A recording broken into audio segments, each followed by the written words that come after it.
Shalom. Boa noite, meus queridos e amados irmãos em Cristo Jesus. Sejam bem-vindos mais uma vez ao canal Pregador Logos. Eu, irmão Romulo Carvalho, trazendo essa noite mais uma mensagem da série Amuletos no Mundo Cristão para vocês hoje. Informo que estamos chegando ao final dessa série de mensagens, para continuar dando esclarecimento aos amados irmãos. Amém? E antes de darmos prosseguimento à mensagem de hoje, sobre o tema de hoje, gostaria que você deixasse seu like, compartilhe com o máximo de pessoas possíveis, deixe um comentário, se possível, também. Amém? Antes de darmos prosseguimento, acredito que tenha sido muito ilustrativo, elucidativo, esclarecedor, todas as mensagens a respeito do assunto, amuletos no mundo cristão.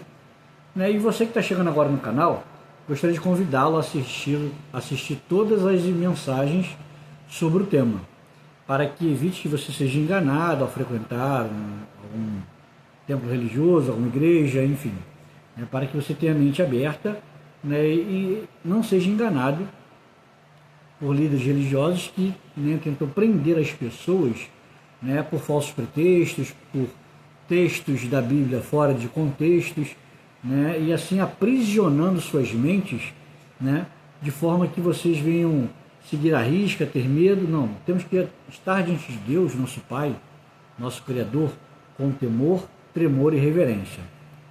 Entendam isso bem, tá?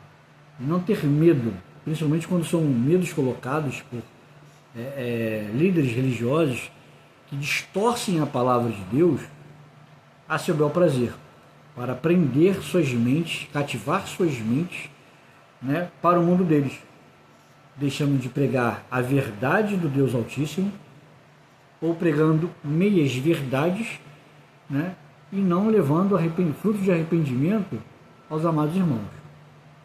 Amém? E antes, como sempre, melhor dizendo, como de costume, eu sempre leio alguns textos-chave para que vocês entendam muito bem, todo o contexto, toda a dinâmica do que é pregado, do que é falado, do que é ensinado aqui no culto, no canal, porque é um canal onde eu trago a verdade à luz das Escrituras, sem pretextos, sem textos isolados, para cativar a mente dos irmãos. Não. É um canal onde Deus me deu a direção para pregar, para ministrar, para que os irmãos tenham um esclarecimento. Por isso eu sempre trago muitos textos, contextos, da palavra de Deus. Oriento os irmãos a ler a Bíblia, a buscar, a pesquisar, a orar, a jejuar, ter uma vida de comunhão com Deus. Amém, amados? Porque o objetivo aqui é ensinar para que vocês não sejam enganados. Amém? Irmão, quer dizer que você é o dono da verdade? Não estou dizendo isso não, irmão. Eu não sou dono da verdade, porque a verdade absoluta pertence a Deus. A Ele toda a honra, toda a glória e todo louvor para todo sempre. Amém. O que eu quero chamar a atenção é que tem sido pregado muitas coisas fora de contexto da palavra de Deus. E tudo que eu trago aqui, amados, é dentro do contexto bíblico, dentro das Escrituras, para que os irmãos tenham esclarecimento, entendimento e conhecimento. Amém? Então vamos lá. Dando continuidade, e como sempre de costume, nessa série de mensagens, eu tenho batido bem nessa tecla, de 3, 4 textos chaves. Que o primeiro deles, que eu sempre li aqui, é 1 Coríntios, capítulo 1, versículos 22 ao 25, que diz: precisamente pelo fato de os judeus pedirem sinais e os gregos procurarem por sabedoria, nós continuamos anunciando o Messias executado na estaca como um criminoso. Para os judeus, esse é um obstáculo, e para os gregos é insensatez. Mas para os que são chamados, tanto judeus quanto gregos, esse mesmo Messias é o poder de Deus e a sabedoria de Deus. Porque a insensatez de Deus é mais sábia que a sabedoria humana, e a fraqueza de Deus é mais forte do que a força humana. Entenda-se que insensatez aqui está entre aspas, porque Deus não é insensato jamais. E a fraqueza de Deus também entre aspas, porque Deus não é fraco jamais. Amém? Para esclarecimento dos irmãos. Abrindo um parênteses aqui antes de continuarmos, os irmãos podem achar alguns textos, algumas expressões diferentes das versões que os irmãos estão acostumados. Porque essa Bíblia que eu adquiri alguns anos atrás, ele é uma das mais fiéis aos manuscritos originais que foi traduzida por um judeu messiânico. Entenda que quando se fala judeu messiânico, é um judeu convertido ao Senhor Jesus. Ele reconhece o Senhor Jesus como o verdadeiro Messias, como o Filho de Deus que veio ao mundo morrer em nosso lugar para a remissão dos nossos pecados. Então, toda vez que eu falar judeus messiânicos, entenda-se que é um cristão judeu, né? Porque Cristo é uma palavra grega que simboliza Messias, que é o original do hebraico. Amém, amados? Então, essa versão que eu utilizo aqui, ela foi escrita por judeus com acesso aos manuscritos originais, que são mais fiéis às traduções que nós temos no dia a dia. Os irmãos que quiserem, podem escrever um e-mail para mim, né, pregadorlogos@gmail.com, que eu vou ter o maior prazer de informar qual é a Bíblia e tudo mais. Amém? Dando prosseguimento, amados, vamos ler aqui Romanos, capítulo 15, versículos 18 e 19, que diz: Paulo, escrevendo aos Romanos, diz: porque não ousarei falar a respeito de nada, com exceção do que o Messias realizou por meu intermédio, para levar os gentios à obediência, mediante minhas palavras e meus atos, por meio do poder de sinais e milagres, e mediante o poder do Espírito de Deus. Assim, desde Jerusalém até Ilírico, por todo o caminho proclamei plenamente as boas novas do Messias. Boas novas, Evangelho. Tá bom? Toda vez que eu ler boas novas, entenda nas nossas versões por Evangelho. Amém? 2 Coríntios, capítulo 4, versículo 18. Não nos concentramos no que se vê, mas no que se não vê, no que não se vê, porque as coisas visíveis são temporais, mas as invisíveis são eternas. Então, amado, quando Deus me deu direção a pregar sobre os temas amuletos no mundo cristão, hoje é a 22ª mensagem sobre o tema, é porque muitos líderes religiosos hoje falam assim: você tem que ter um ponto de contato da sua fé. Mentira! Estão pregando engodo, engano para vocês. Estão querendo deturpar as escrituras, né, e cativar suas mentes. Eu não posso me basear em nada, porque a fé é certeza do que se não vê, e convicção do que se espera. Está em Hebreus, capítulo 11, versículo 1. E esse texto de 2 Coríntios, capítulo 4, versículo 18, diz: não nos concentramos no que se vê, mas no que não se vê, porque as coisas visíveis são temporais, mas as invisíveis são eternas. Então Paulo já está mostrando aqui que eu não posso apoiar a minha fé em algo visível, palpável, não. A fé é sobrenatural, é você crer no Messias. Você não está vendo o Messias assentado à destra de Deus, hoje nos céus, mas você crê que ele está lá, você crê que ele veio a esse mundo encarnado como um homem, que morreu, derramou o seu sangue no Calvário para a remissão dos nossos pecados. E por você crer no Messias, você obedece a sua palavra. Mesmo não vendo, mas tendo a sua palavra, eu vou acreditar, eu vou confiar e vou obedecê-la. Essa é a verdadeira fé. Essa é a verdadeira fé, fé genuína. Não é me apoiando minha fé em fulano, beltrano, em cicrano, ou em objeto A, objeto B, objeto C. Não. Como eu falei, você que está chegando agora, eu faço o convite para que veja todas as mensagens sobre o tema, para que você tenha um melhor esclarecimento de tudo que vai ser falado aqui hoje, de tudo que foi falado. Então não posso, amados, apoiar em hipótese alguma minha fé em algo palpável, porque eu crer é sobrenatural. Eu creio naquilo que eu não vejo. Eu não estou vendo o Senhor Jesus, mas eu creio que ele existe e que está à destra do Pai. Eu creio que ele morreu no meu lugar no Calvário, que derramou o seu sangue para remir os meus pecados. Entenda bem. Então o próprio texto de 2 Coríntios mostra isso. Eu tenho que apoiar no que não se vê, que a fé é sobrenatural.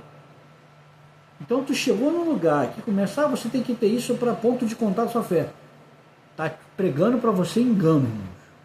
E essa pessoa está pregando para você engano, engodo, que é cativar a sua mente, que é aprisionar a sua mente para seu bel prazer. Então fuja disso. Amém? E você pode também ler, amado, Gálatas capítulo 3, versículo 1. Tá? Bom, amado irmão, você falou um montão de coisa, qual é o tema de hoje? Hoje é numerologia bíblica. Como assim? Sim, numerologia bíblica.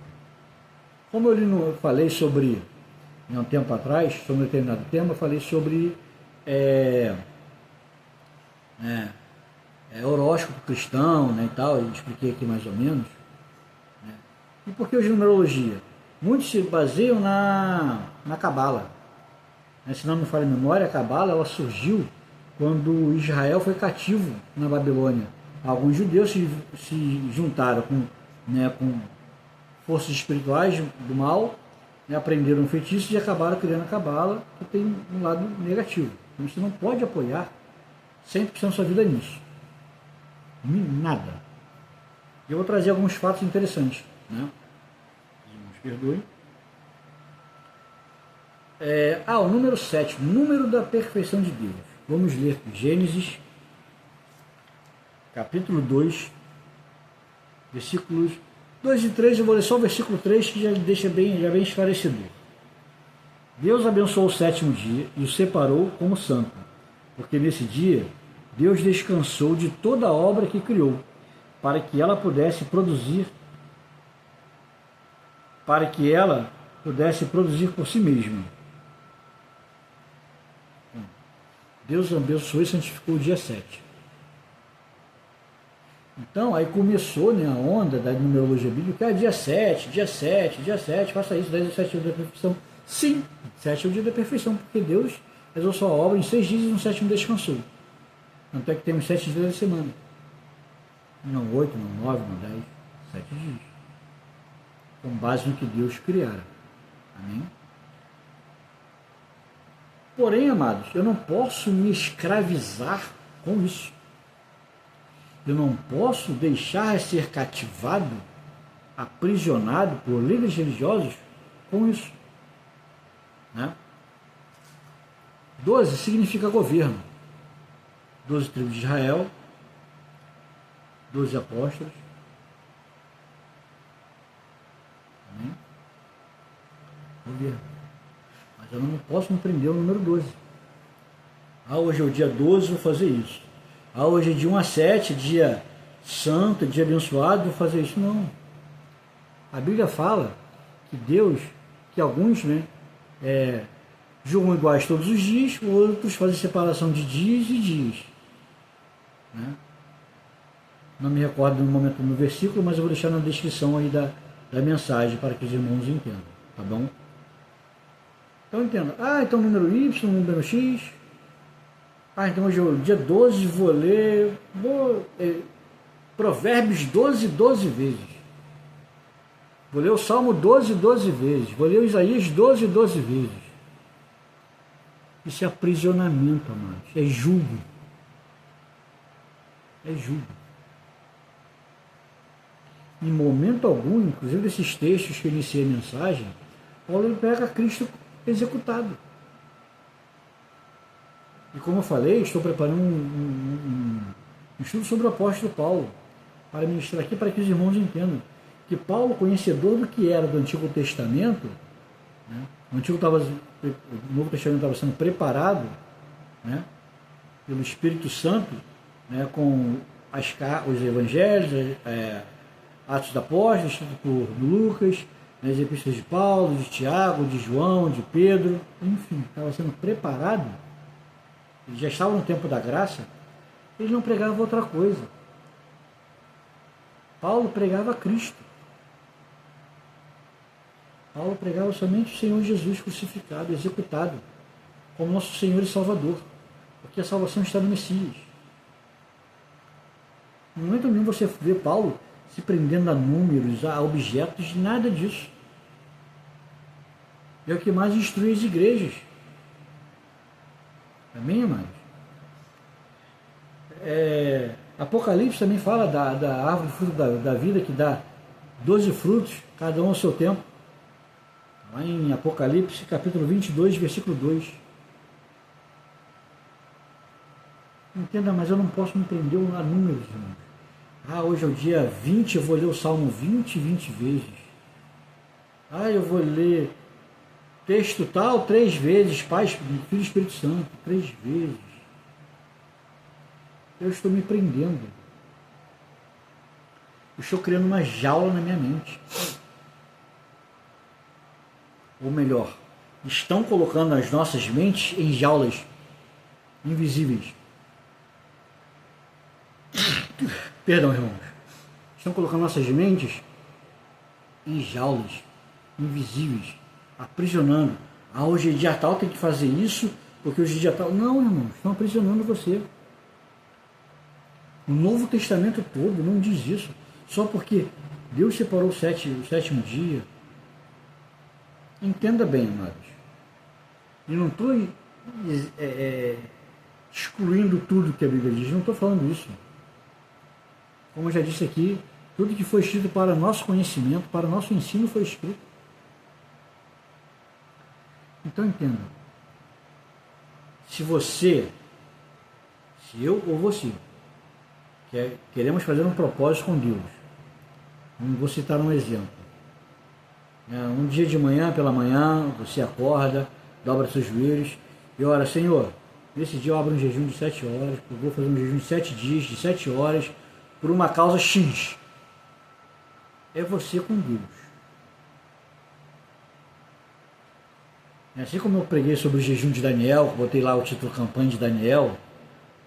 Ah, irmão, a campanha de Daniel, o jejum de Daniel, vamos orar 21 dias sobre um objetivo. Irmãos, entendam. Você tem que ter a sua vida com Deus. Eu e você temos que cada um ter nossa vida diária com Deus. Tirar nosso tempo de jejum, de oração. E eu faço os meus propósitos com Deus. Mas é minha vida com Deus. Eu oriento aqui os irmãos, ensino aqui, a que cada um tenha a sua vida com Deus, sua comunhão com Deus. E que faça os seus propósitos. Não estou dizendo que isso é errado, não, irmãos.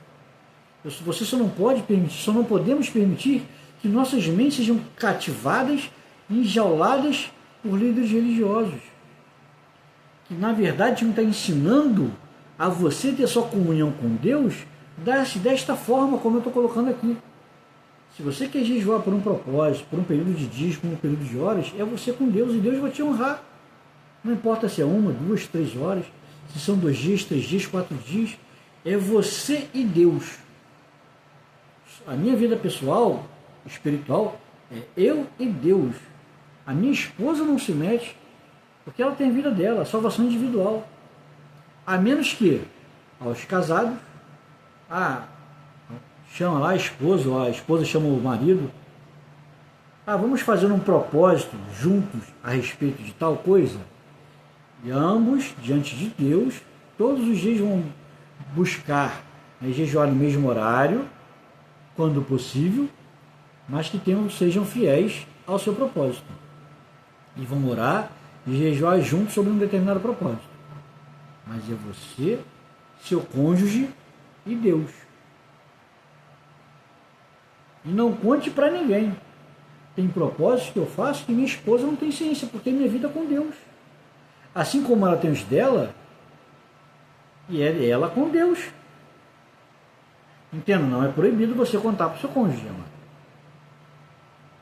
Você pode até chegar, mesmo que você não faça um propósito junto, você pode chegar para o seu cônjuge, para a esposa, seu marido, chegar, fulano, me ajude em oração aí, porque eu estou orando por esse propósito, estou jejuando, estou orando, estou buscando a Deus nesse propósito.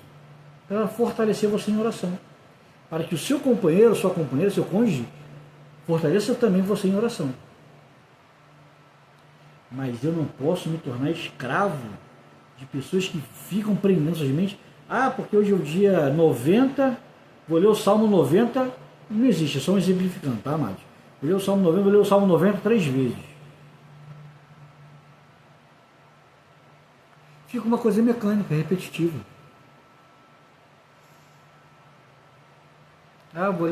Hoje é o dia 7, vou ler o Salmo 7 vezes. Vou ler Provérbios 7 vezes. Vou ler Mateus 7 vezes. Isso é escravidão, irmão. Isso é um enjaulamento, um aprisionamento da sua mente. Amém? Então entendam, é a sua vida com Deus. Isso ninguém pode tomar. Você tem que ter a decisão. Eu preciso ter a minha vida de comunhão com Deus. Então, vou orar todos os dias. Eu preciso ter uma vida. Você tem que entender que vivemos num mundo em guerra. Guerra espiritual, como Paulo escreve aos Efésios. Porque a nossa luta não é contra a carne e o sangue, mas contra os principados e potestades, os dominadores desse século. Então eu tenho que ter uma vida de comunhão com Deus para me fortalecer, sim. Então eu quero que você entenda, irmãos, que nós devemos ter nossa comunhão com Deus, sermos assíduos.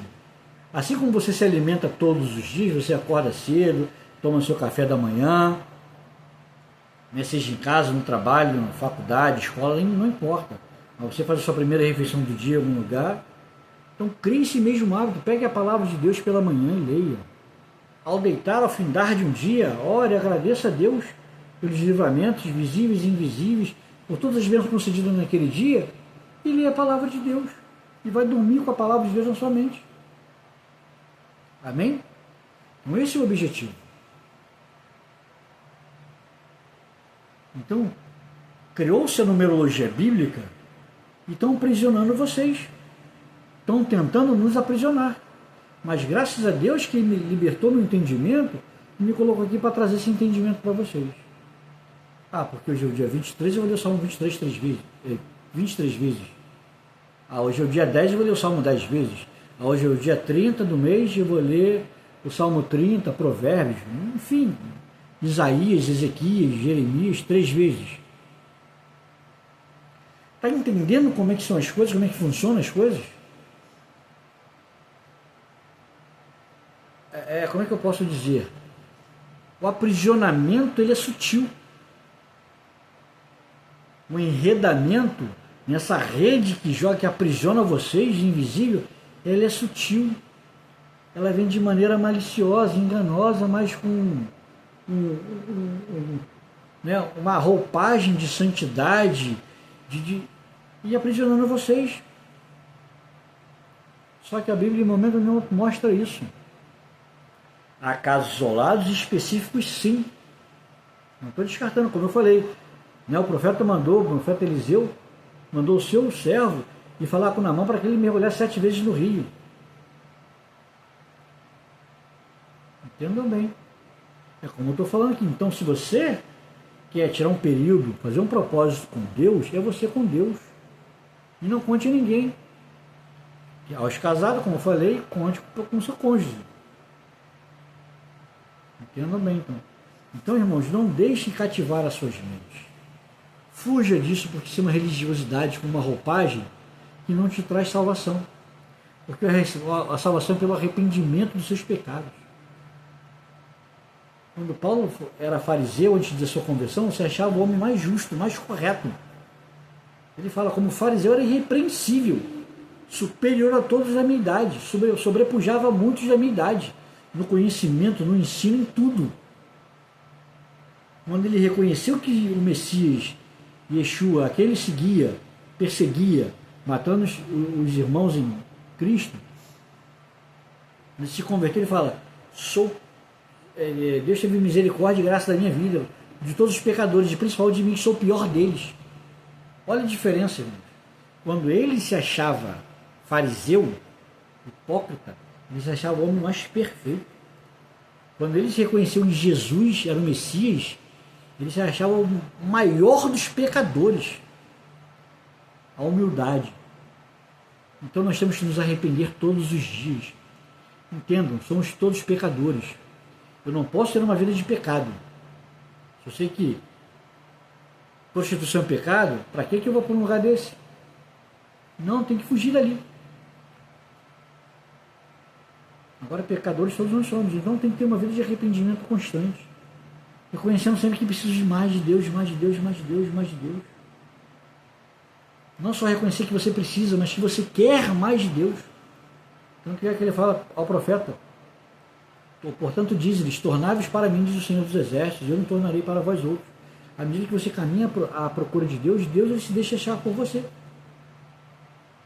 Amém, amados? Então, fujam desses aprisionamentos. A mensagem de hoje é essa, simples. Fuja dessa numerologia bíblica que está sendo imposta.